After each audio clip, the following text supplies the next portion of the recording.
శ్రీగురుభ్యో నమః. గురుర్బ్రహ్మ గురుర్విష్ణు గురుర్దేవో మహేశ్వరః గురుః సాక్షాత్ పరం బ్రహ్మ తస్మై శ్రీ గురవే నమః. అస్మద్ గురుచరణారవిందాభ్యాం నమః. నిన్నటి మన మహాభారత ప్రస్థానంలో ఆ విరాటరాజు యొక్క గోధనాన్ని అపహరించడానికి మరొక వైపు నుంచి ప్రవేశించినటువంటి కౌరవులు యుద్ధానికి వచ్చారని తెలిసినటువంటి విషయమై వెంటనే అపహరించుకుని గోధనాన్ని అపహరించుకుని వెళ్ళిపోతున్నారనే విషయం తెలిసిన వాళ్ళై విరాట్ కుమారుడైనటువంటి ఉత్తరుడు బృహన్నల్ని సారథిగా పెట్టుకుని యుద్ధానికి వెళ్ళడానికి సిద్ధమయ్యి అక్కడ ఆ సేనను చూసి భయపడిపోతే అప్పుడు బృహన్నల తమ అజ్ఞాతవాస సమయం పూర్తయిందనేటువంటి విషయాన్ని గ్రహించినటువంటి వాడై తమ యొక్క నిజస్వరూపాన్ని తెలియజేసి తమ ఆయుధాలన్నింటినీ కూడా తీయించి దాంతో నువ్వు సారథ్యం చేయవయ్యా, నేను యుద్ధం చేస్తానని విరాట కుమారుడైనటువంటి ఉత్తరుణ్ణి ఆశ్వాసన చేసి వెంటనే యుద్ధానికి బయలుదేరాడు. ఆయన యుద్ధానికి వస్తున్నాడు అనగానే అనేక మంది తమ తమ అభిప్రాయాల్ని చెప్పినప్పటికీ దుర్యోధనుడు వెంటనే యుద్ధం చేయవలసిందే, ఆ పాండవులకి మటుకు ఎట్టి పరిస్థితుల్లోనూ రాజ్యభాగం ఇచ్చే ప్రసక్తే లేదు అని చెబితే అప్పుడు ఆ యుద్ధానికి సన్నద్ధమయ్యేది కౌరవసేన. ఆ సమయంలో భీష్మాచార్యుడు ఒకే సలహా చెప్పాడు, నువ్వు కొంత భాగం తీసుకుని నువ్వు హస్తినాపురానికి వెళ్ళిపో, కొంత భాగంతో గోధనాన్ని పంపించేయి, మిగిలినటువంటి భాగంతో మేము యుద్ధం చేస్తాము అని అన్నారు. సరైన అలా పెడుతుంటే అది గ్రహించినటువంటి అర్జునుడు పారిపోతున్నటువంటి దుర్యోధనుని పట్టుకోవాలని ఈ సేనని వదిలివేసి ఆ పక్క నుంచి దుర్యోధనుడి మీదకి వెళ్ళాడు. అది గమనించినటువంటి వాళ్ళయ్యి వీళ్ళందరూ కూడా అర్జునుడి మీదకి ఒక్కసారిగా దండయాత్రకు వచ్చారు. వెంటనే కర్ణుడు వచ్చాడు. కర్ణుడు వస్తే అప్పుడు ఆ కర్ణుడిని నిలువరించి ఘోరమైనటువంటి యుద్ధం చేశాడు అర్జునుడు. అతని యుద్ధ తాకిడికి తట్టుకోలేక ఆ కర్ణుడు యుద్ధం నుంచి పారిపోయాడు. అటువంటి సమయంలో ఈ వృత్తాంతాలన్నీ కూడా వైశంపాయనుడు జనమేజయ మహారాజుకి చెప్తున్నాడు. అపయాతేతు రాధేయే దుర్యోధన పురోగమాః అనీకేన యథాస్వేన శనైరార్చంత పాండవం. ఆ కర్ణుడు పారిపోయేటప్పటికి ఆ దుర్యోధనాది కౌరవ యోధులందరూ కూడా తమ తమ సేనలతో మెల్లగా అర్జునుడు వైపు నడిచేట. బహుధా తస్య సైన్యస్య వ్యూఢస్యాపతతశరైః ఆధారయత వేగం సహ వేలేవతు మహోదధేః. అది ఎలా ఉందంటే మహాసముద్రం యొక్క వేగాన్ని చెలీల కట్ట అడ్డగించినట్టుగా వ్యూహాత్మకంగా అనేక భాగాలుగా బాణవర్షం కురిపిస్తూ మీదకు వస్తున్నటువంటి కౌరవసేన వేగాన్ని అర్జునుడు ఆపగలిగేట. తత ప్రహస్య భీభత్సు కౌంతేయః శ్వేతవాహనః దివ్యమస్త్రం ప్రకుర్వాణః ప్రత్యాయాత్రధసత్తమః యథా రశ్మిభిరాదిత్యః ప్రచ్ఛాదయతి మేదినీం తదా గాండీవ నిర్ముక్తైః శరైః పార్థో దిశాదశ. అప్పుడు ఆ శ్వేతవాహనుడైనటువంటి అర్జునుడు వాళ్ళని చూసి నవ్వుకొని దివ్యమైనటువంటి అస్త్రాలన్నీ కూడా ప్రయోగిస్తూ కౌరవసేనను సమీపించాడు. ఎలా ఉందంటే సూర్యుడు కిరణాలతో భూమిని కప్పేసినట్టుగా అర్జునుని యొక్క గాంధీవం నుంచి వెలువరింపబడినటువంటి వేల వేల వేల వేల బాణములతో ఆ 10 దిక్కుల్ని కప్పివేసేట. న రథానాం న చాశ్వానాం న గజానాం చ వర్మణాం అనివిద్ధం శతైర్బాణైః ఆసీద్వ్యంగులమంతరం. ఆ కౌరవసేనలో రథాలు, గుర్రాలు, ఏనుగులు, వాటిని అధిరోహించినటువంటి సైనికులు, వాళ్ళ కవచాలు అన్నిటిలోనూ కూడా అర్జునుడి యొక్క వాడి బాణాలు నాటని చోటు అనేటువంటిది 2 అంగుళాలు కూడా లేదు. అంత మొత్తము అల్లాగా గుప్పించేసేట బాణాలు. దివ్య యోగాచ్చ పార్థస్య హయానాముత్తరస్య చ శిక్షా శిల్పోపపన్నత్వాత్ అస్త్రాణాంచ పరిక్రమాత్ వీర్యవత్వం ధృతం చాగ్ర్యం దృష్ట్వా జిష్ణోరపూజయన్. ఆ అర్జునుడి యొక్క దివ్యాస్త్ర ప్రయోగాన్ని చూసేటప్పటికీ ఆశ్చర్యపోతున్నట్టు అందరూ కూడా.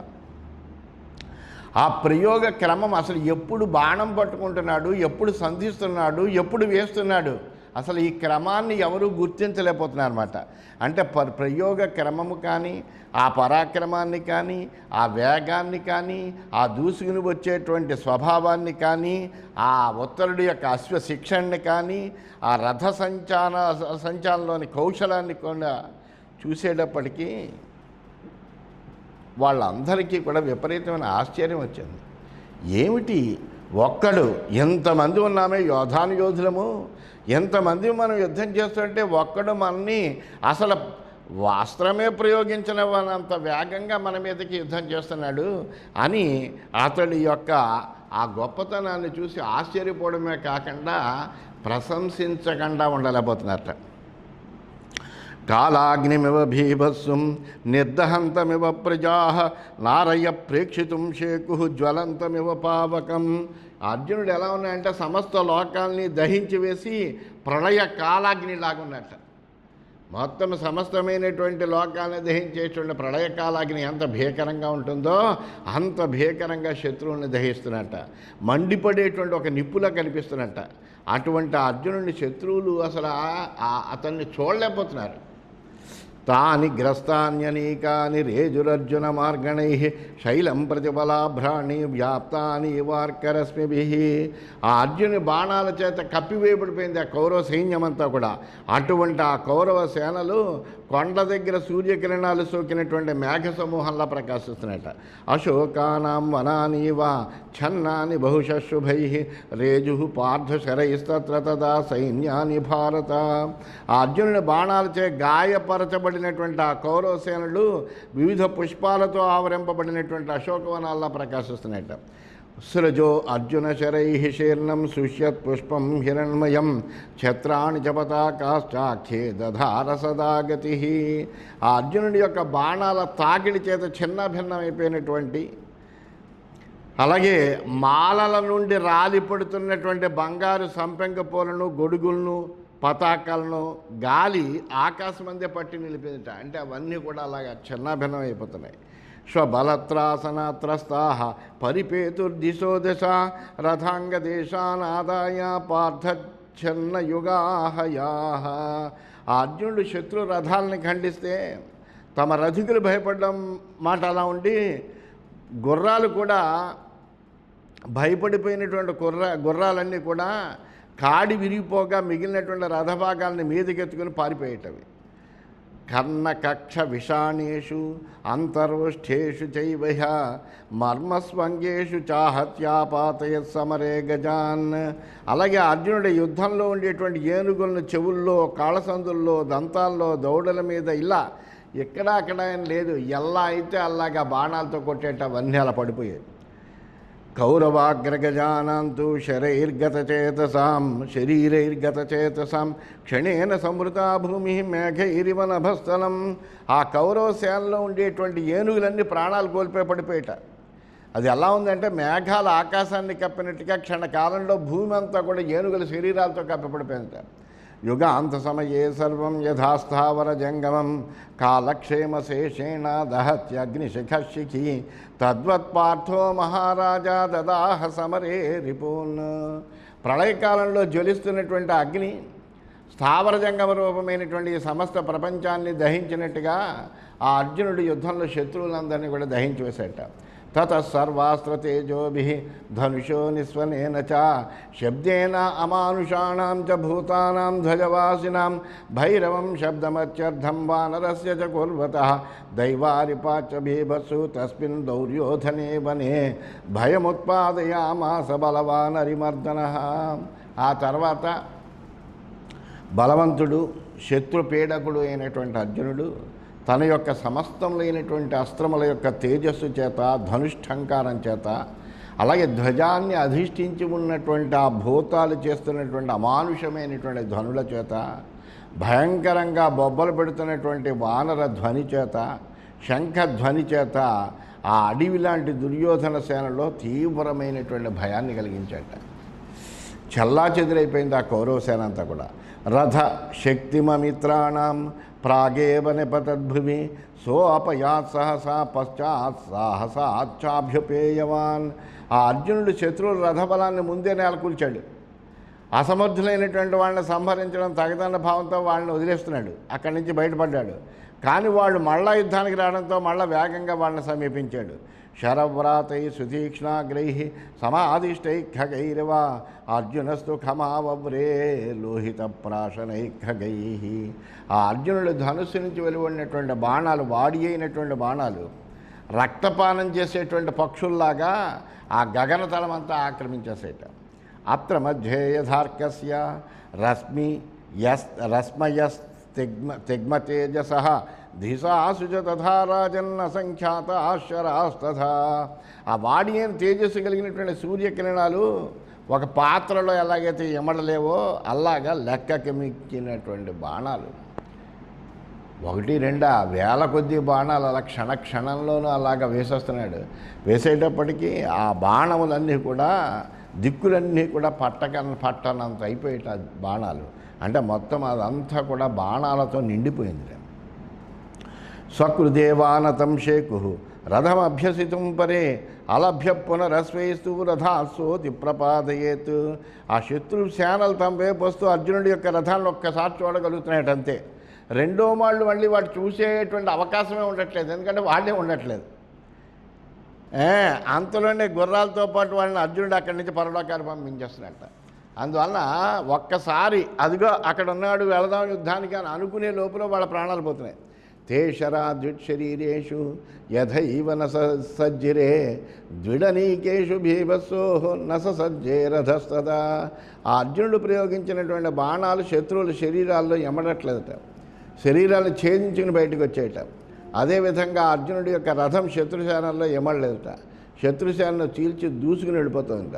సతద్విక్షోభయామాస హ్యారాతి బలమంజస అనంతభోగో భుజగ క్రీడన్యవ మహాన్నవే. లెక్కకు మించినటువంటి పడగలు కలిగినటువంటి నాగరాజు ఒక మహాసముద్రంలో ఆడుతూ సముద్రాన్ని ఏ విధంగా కలచివేస్తాడో అట్లాగా అర్జునుడు ఆ శత్రు బలాన్ని అంతటిని కూడా అల్లవోకగా కలచివేశాట.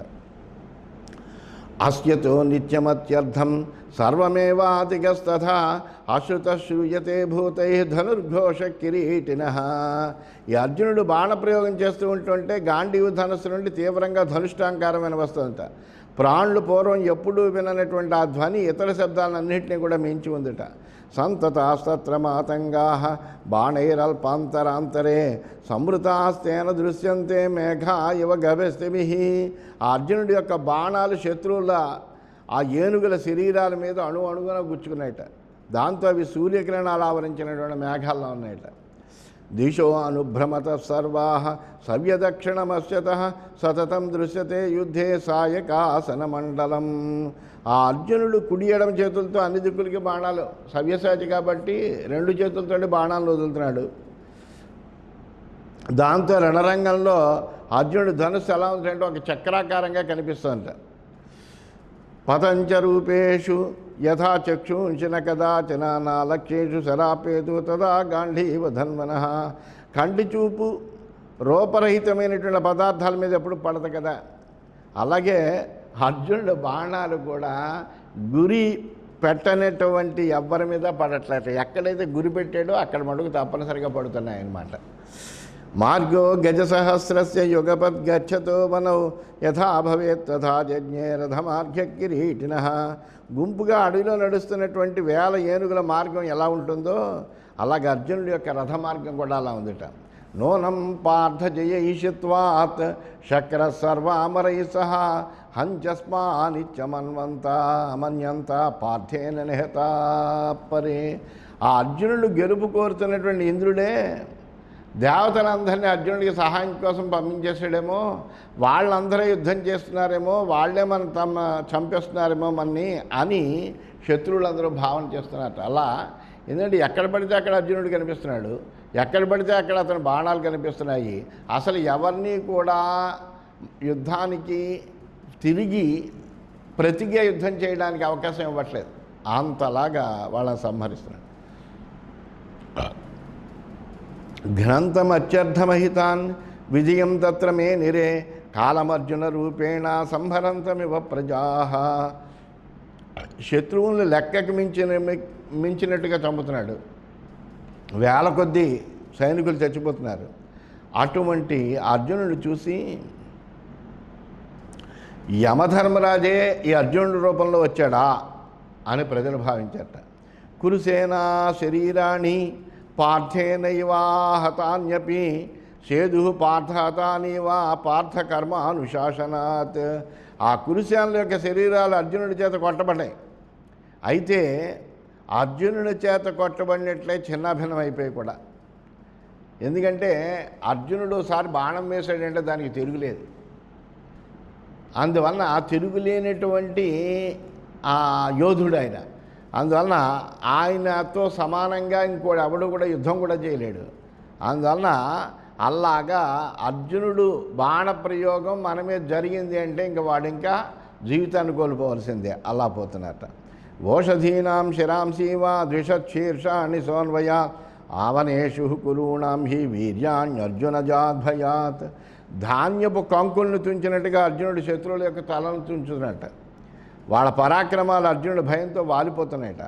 అర్జునానిలభిన్నాని వనాన్యర్జున విద్విషాం చక్రుర్లోహిత ధారాభిధరణీం లోహితాంతరాం. ఆ అర్జున శత్రువులనే అడవులు అర్జునుడనే గాలికి విరిగి నెత్తుడి ధారలతో నేల కొరికి భూమిని అంతటిని కూడా ఎర్రబరిచేట. లోహితేన సమాయుక్తై పాంసు పవనోద్ధృతై బభువుల్లోహితాస్తత్ర భృతమాదిత్యరశ్మయ.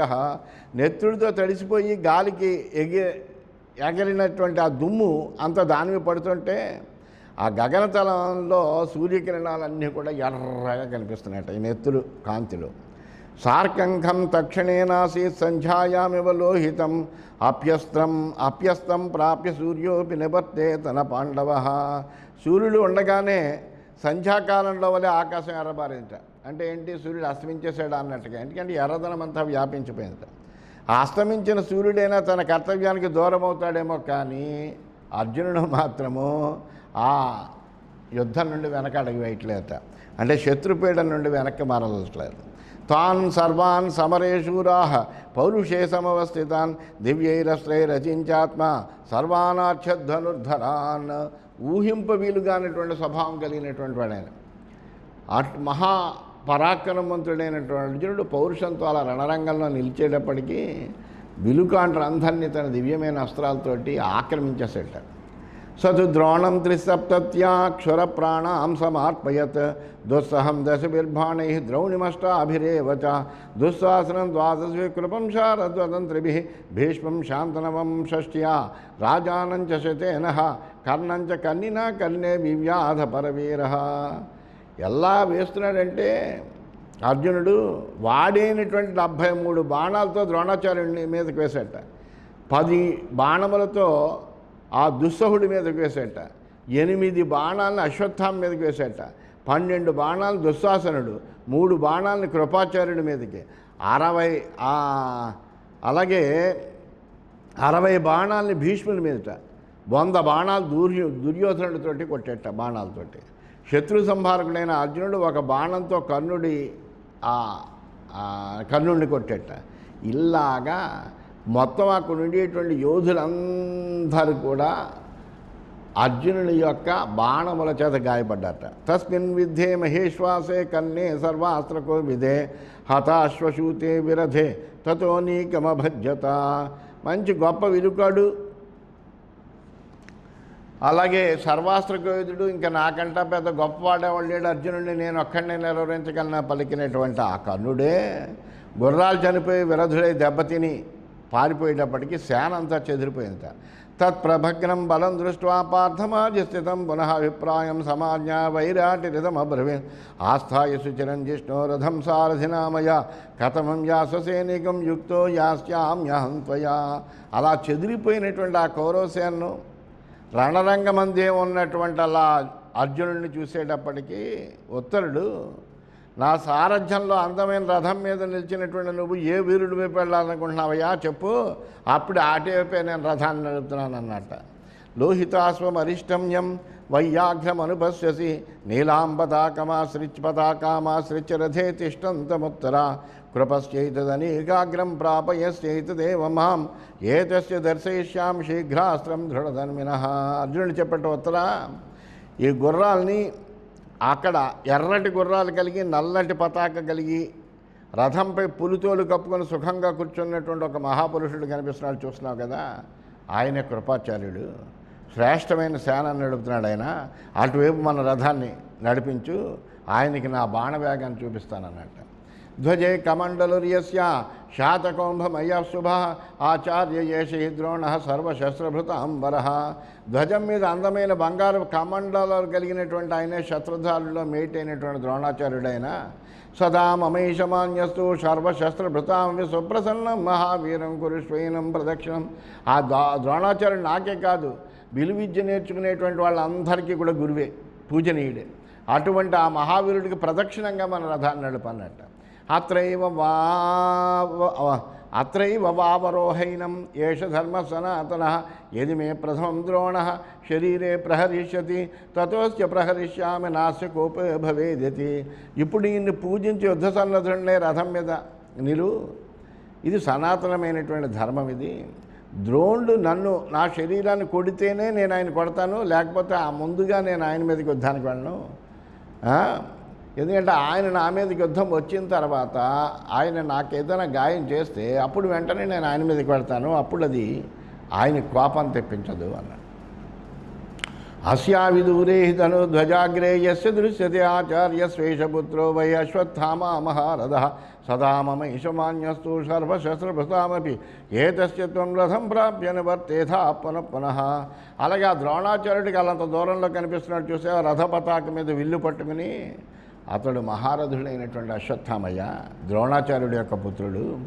ఆయన కూడా సదా నాకు ఈ శస్త్రధారులందరికీ కూడా పూజనీయుడే. ఆయన రథాన్ని సమీపించి నువ్వు మళ్ళా వెనక్కి తిరగవలసి ఉంటుంది అన్నాడు. ఏషతురధానీకే సువర్ణ కవచావృత శేనాగ్రేణ తృతీయేన వ్యావహార్యేణ తిష్టసి యశ నాగోధ్వజాగ్రేసౌ హేమకేతన సంవృత ధృతరాష్ట్రాత్మజ శ్రీమాన్ ఏషరాజా సుయోధన. అలాగే ఈ రథసేన మధ్యలో బంగారు కవచాన్ని ధరించి యుద్ధ సన్నద్ధమై అలుపెరగిన సేనతో నిలిచి ఉన్నాడు, చూసావా. సువర్ణమయ కేతనం కలిగినటువంటి ధ్వజం మీద నాగచిహ్నం కలిగినటువంటి వాడు అతడే ధృతరాష్ట్రుడి యొక్క కుమారుడైనటువంటి సుయోధన మహారాజయ్య.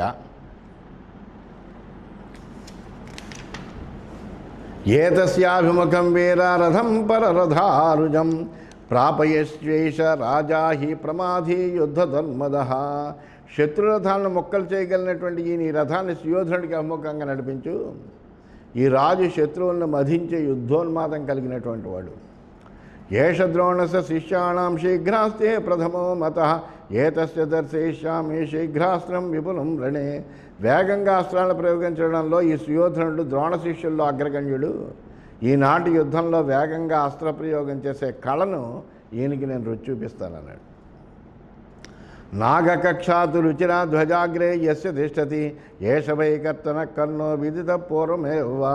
అలాగే ధ్వజాగ్రం మీద అందమైన నాగకక్ష గుర్తు కలిగినటువంటి వాడు కర్ణుడు. అతడు నీకు తెలుసు కదా, ఇందాక మనతో యుద్ధం చేశాడు. ఏతస్య రథమాస్థాయ రాధే యస్య దురాత్మనః యత్తో భవేదా సంగ్రామే స్పర్ధతే హిమయా సదా. ఈ దురాత్మకుడైనటువంటి కర్ణుడు రథాన్ని సమీపించి సావధానంగా నిలువు. ఇతడు ఎప్పుడు యుద్ధంలో నాతో పోటీ పడుతూ ఉంటాడు. యస్తు నీలానుసారేణ పంచతారేణ కేతున హస్తావాపి బృహద్ధన్వా రథే తిష్టతి వీర్యవాన్ యస్య తారార్క చిత్రోసో ధ్వజో రథవరే స్థితః యస్యేతత్ పాండురం ఛత్రం విమలం మూర్ధ్ని తిష్టతి మహతో రథవంశస్య నానాధ్వజపతాకినః బలాహకాగ్రే సూర్యో వా ఏష ప్రముఖే స్థితః హైమం చంద్రార్కసంకాసం కవచం యశ్చ దృశ్యతే జాతరూప శిరస్త్రాణం మనస్తాపయతీవ మే ఏష శాంతనవో భీష్మః సర్వేషాం న పితామహః రాజశ్రియాభివృద్ధశ్చ సుయోధనవశానుగః. ఇక నల్లటి రంగుతో 5 నక్షత్రాల గుర్తుతో ప్రకాశిస్తున్నటువంటి ఒక ధ్వజము, చేతి తొడుగులు, పెద్ద ధనస్సు కలిగి రథం మీద నుంచున్నాడు, చూసావా. నక్షత్ర సూర్య చిహ్నాలతో చిత్రితమైన ధ్వజము, తలపై తెల్లని గొడుగుతో రథంపై నిల్చున్నటువంటి వాడు, నానావిధ ధ్వజపతాకలు గల రథ సమూహంలో మేఘాల ముందు సూర్యుని వలె అగ్రభాగాన్న నుంచున్నటువంటి వాడు, సూర్యచంద్ర సమానమైన బంగారు కవచం బంగారు శిరస్త్రాణం ధరించి నా మనస్సును తపింపజేస్తున్నటువంటి వాడు అదే ఆయనే శంతన కుమారుడైనటువంటి భీష్ముడు. మాకందరికీ కూడా పితామహుడయ్యా ఆయన. రాజాశ్రయంలో ఉన్నవాడు, సుయోధనుని మాట మేరకు నడుచుకునేటువంటి వాడు. పశ్చాదేశ ప్రయాతవ్య నమే విఘ్నకరో భవేత్ ఏతేన యుధ్యమానస్య యత్త సంయచ్చ మేహయాన్. ఈయన నా మార్గానికి ఏం అడ్డురాడు కాబట్టి తర్వాత ఈయనకి మనం ఎదురగచ్చు. ఈయనతో యుద్ధం చేస్తున్న సమయంలో సావధానంగా గుర్రాలను అదుపు చేసుకోవాలి, గుర్తుంచుకో. తతో అభ్యవహదవ్యగ్రహ వైరాటి సవ్యసాచనం యత్ర ఆదేశ కృపో రాజన్ యోస్యమానో ధనంజయం. ఈ మాటలన్నీ కూడా ఉత్తర కుమారుడు విన్నాడు. విని సావధానుడై యుద్ధ సన్నద్ధుడై ఉన్న కృపాచార్యుడి దగ్గరికి పోవనమ్మన్నాడు కదా అని ఆ కృపాచార్యుడి దగ్గరికి అర్జునుడిని తీసుకెళ్ళాడు. ఇది శ్రీమన్ మహాభారతే విరాట పర్వణి గోహరణ పర్వణి అర్జున కృప సంగ్రామే పంచపంచాశత్తమోధ్యాయ. ఈ విధంగా శ్రీమన్ మహాభారతంలో విరాట పర్వంలో గోహరణ పర్వం అనే ఉపపర్వంలో అర్జున కృప సంగ్రామం అనేటువంటి 55వ అధ్యాయం పూర్తయింది. 56వ అధ్యాయంలోకి మనం ప్రవేశించాం.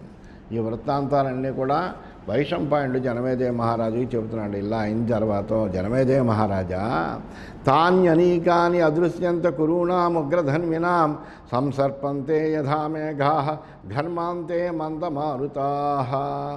ఆ తర్వాత అక్కడ ఉండేటువంటి గొప్ప గొప్ప విలుకాంటలు కలిగినటువంటి కౌరవసేనలన్నీ కూడా వేసవికాలం చివరిలో చల్లటి గాలులతో కూడిన మేఘాల వల్లే మెల్లమెల్లగా ముందుకు సాగేట. అభ్యాసే వాజినస్తస్తు సమారూఢ ప్రహారిణ భీమరూపాశ్చ మాతంగా తోమరాంకుశనోదితా మహామాత్రై సమారూఢ విచిత్రకవచోజ్వలా. ఆ అశ్విక సేన సన్నద్ధమై దగ్గరికి వచ్చి నిలబడింది. అలా మావటం తోమరా అంకుశాలతోటి నడుపుతూ ఏనుగుల్ని తీసుకొచ్చారు. విచిత్రమైన కవచాలతో భయంకరంగా ప్రకాశించాయి. తతశక్ర సురగణై సమారుహ్య సుదర్శనం సహోపాయాత్ తదా రాజన్ విశ్వాశ్విమరుతాంగణై. అప్పుడు దేవేంద్రుడు విశ్వేదేవుల అశ్వినుల మరుత్తుల సముదాయంతో ఇతర దేవత అంటే వీళ్ళ యొక్క యుద్ధాన్ని ఆకాశంలో చక్కగా రథాల మీద వచ్చి దేవతలందరూ కూడా తిలకిస్తున్నారట. ఆ సమయంలో దేవేంద్రుడు ఈ విశ్వేదేవుల అశ్వినుల మరుత్తుల సముదాయంతో ఇతర దేవతలతో సహా విమానం ఎక్కి ఆ శత్రుసేనలన్నీ మోహరించి ఉన్నటువంటి చోటుకి వచ్చాట. తద్దేవయక్ష గంధర్వ మహోరగ సమాకులం శుశుభే అభ్రభినిర్ముక్తం గ్రహాణామేవ మండలం. దేవతలతో యక్షులతో గంధర్వులతో గొప్ప గొప్ప నాగులతో ఆ సముదాయం అంతా గగనం అంతా కూడా గగనంలో ఎలా ఉన్నారంటే వీళ్ళందరూ ఒక గ్రహమండలంలా ప్రకాశిస్తున్నట్ట. అక్కడ అస్త్రాణాంచ బలం తేషాం మానుషేషు ప్రేంజతాం తచ్చ భీమం మహద్యుద్ధం కృపార్జున సమాగమే ద్రష్టుమభ్యాగత దేవా సవిమానై పృథక్ పృథక్. ఎందుకు వచ్చారు ఈ దేవతలందరూ? ఈ అర్జునుడు కృపాచార్యుడి మీదకి వెడుతున్నాడు. కృపాచార్యుడు కూడా చాలా గొప్ప యోధుడు, ఆయన గొప్ప విలువిద్య నేర్పేటువంటి గురువు అందరికీను. అటువంటి ఆ కృపాచార్యుడితోటి చేసేటువంటి అర్జునుడు చేసే యుద్ధం ఎలా ఉంటుందో చూద్దామని దేవతలు యక్షులు నాగులు గంధర్వులు అందరూ కూడా అలాగా ఆకాశంలోకి వచ్చారట. వచ్చి చూస్తున్నారట. వాళ్ళ విమానాలతో కేవలం వీళ్ళ యుద్ధం చూద్దామనేటువంటి ఉద్దేశంతో ఆ కృపార్జునులు ఎదురెదురుగా నుంచి భయంకరంగా యుద్ధం చేస్తూ ఉంటే అక్కడ చూడాలనే కోరికతో వచ్చారట. శతం శతసహస్రాణం యత్ర స్థూణా హిరణ్మయీ మణిరత్నమయీ చాన్య ప్రాసాదం తదధారయత్ తత కామగమం దివ్యం సర్వరత్న విభూషితం విమానం దేవరాజస్య సుశుభే ఖేచరం తథా. ఆ విమానాలన్నింటిలోనూ కూడా మంచి ప్రకాశమానంగా సర్వోన్నతంగా దేవేంద్రుడి యొక్క విమానం ప్రకాశిస్తాం. దేవరాజు కదా ఆయన, అందువలన ఆయన విమానం ప్రత్యేకంగా ఉంటుంది. అది అందువలన అది అద్భుతంగా ప్రకాశిస్తుంట. స్వేచ్ఛానుసారంగా ప్రయాణించగలం. ఎక్కడికి కావాలంటే అక్కడికి ఒక్కసారి మనం అనుజ్ఞిస్తే చాలు వెళ్ళిపోతుంది. అలాంటి ఆ విమానం సర్వరత్నాలతోటి విరాజులుతుంట. 1,000,000 స్తంభాలు ఆ విమానాన్ని మోస్తున్నాయట.